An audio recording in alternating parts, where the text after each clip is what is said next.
The Missouri National Guard is always ready to respond to an array of man-made or natural disasters. Guardsmen frequently respond to snow and ice storms, flooding, tornadoes, and a number of other incidents. Since Major General Steve Danner assumed his role as Adjutant General of Missouri in 2009, more than 5,700 Missouri soldiers and airmen have mobilized for 16 state missions. The Guard is always ready, always there upon the call of the governor to address any state emergency mission.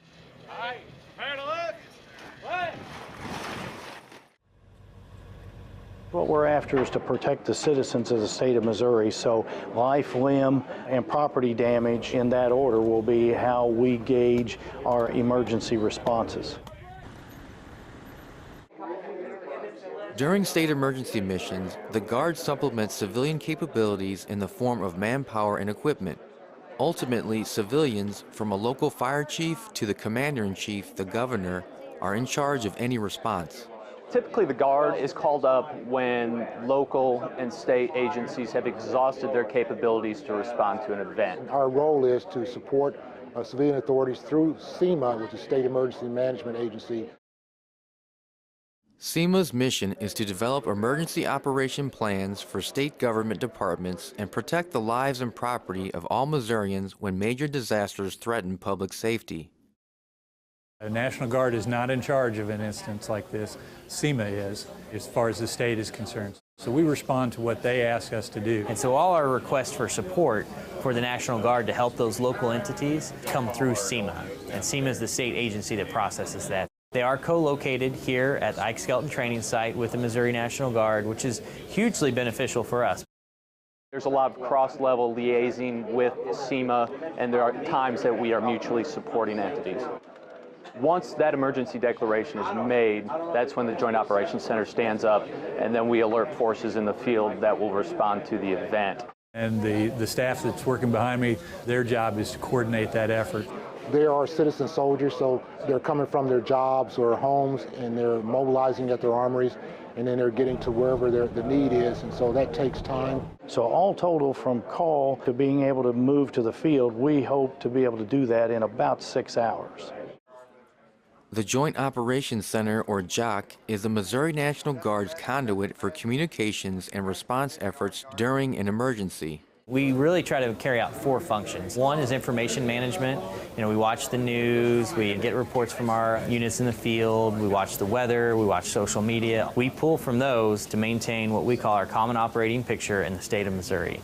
And that picture allows our general to make the very best decisions whenever an incident does occur. We can paint a common operating picture of an area that we couldn't have done like several years ago.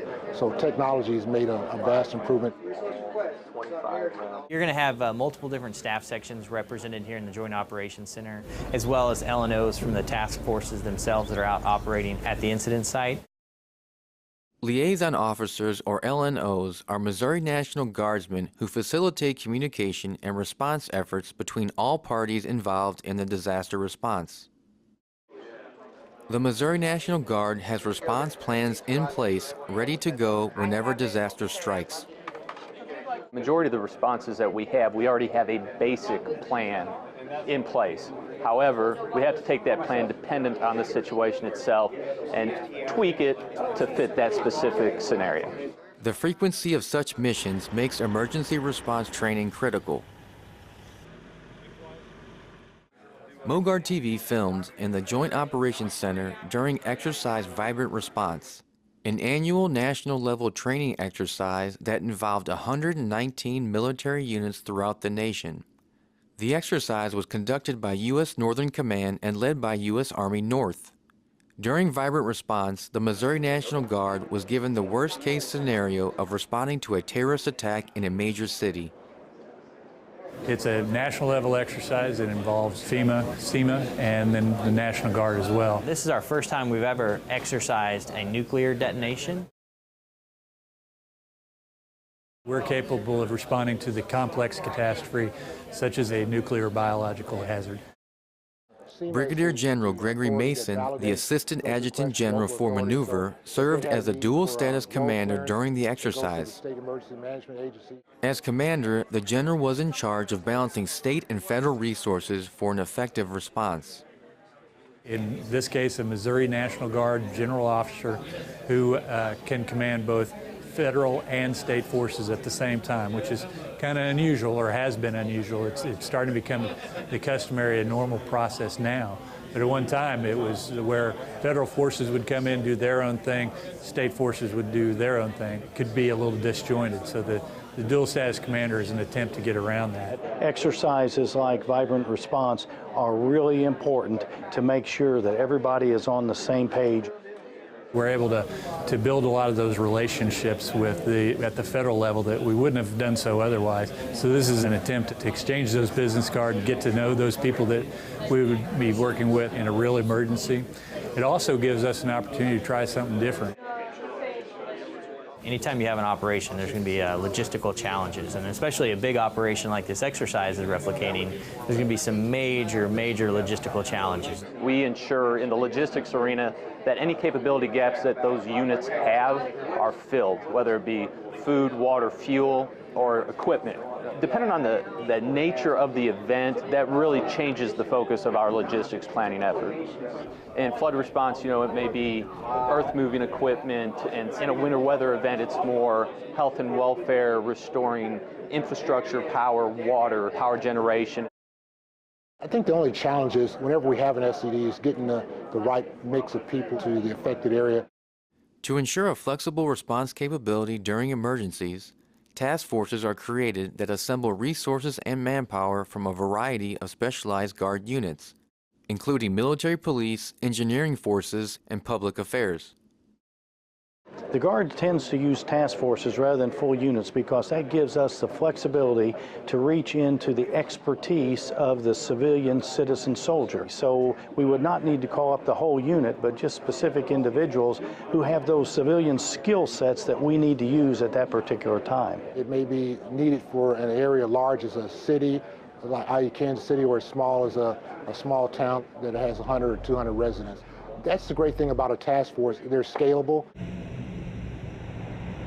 The exercise was also an opportunity for the Army and Air National Guard to work together and learn what each branch of the Missouri National Guard can bring to the table during a disaster.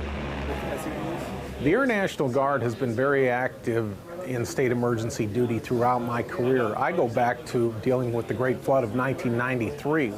State emergency duty has always been a key part of the mission of the Air National Guard. We bring a broad spectrum of talented people. We're fortunate to have C-130s in Missouri because that aircraft brings all kinds of capability in terms of transporting equipment, personnel, and can be operated on relatively short runway. The Missouri Air National Guard 139th Airlift Wing, based in St. Joseph, Missouri, operates a fleet of C-130 Hercules aircraft. The Hercules aircraft is capable of operating from rough dirt strips and is the prime transport for airdropping troops and equipment. It has a range of 1,496 miles and can carry 6 pallets or 74 litters or 92 combat troops, or a combination of any of these up to the cargo compartment capacity. Communication between the Missouri National Guard and the public is vital during disasters, ensuring the people of Missouri have the most timely and accurate information available. The Missouri National Guard has several social media platforms that they use, including Twitter, Facebook, and Flickr. Social media has become a useful tool during a disaster response that enables the public to share on-the-ground updates and communicate their needs to the Missouri National Guard. During state emergency duty, one of the more difficult parts is keeping up with the amount of content that comes through. Social media has become a useful tool during a disaster response that enables the public to share on-the-ground updates and communicate their needs to the Missouri National Guard. You'd be hard-pressed to find any soldier that's been in the Guard for a couple of years who hasn't been to some kind of state emergency duty. It's probably the greatest job in the world, and the fact that we get to help Missourians when they need us. Every SCD, state emergency duty, that I've ever been on, the community has really supported us out there and thanked us and just really gone out of their way to make us feel welcome. And in turn, we want to work hard for them and do what we can to help them in their time of need. It's a pleasure and an honor to get a chance to serve them and give them some kind of comfort and relief that can help make their lives better. We've gotten to the point where not only can we can respond quickly, effectively, in the manner that the civilian agencies see best fit. The National Guard Bureau administrates the National Guards for each state and territory. In 3 of the 4 metrics that the National Guard Bureau has for state of emergency duty, the Missouri National Guard is ranked either 1 or 2 in the nation. There's no doubt that the Missouri Guard excels at what it does.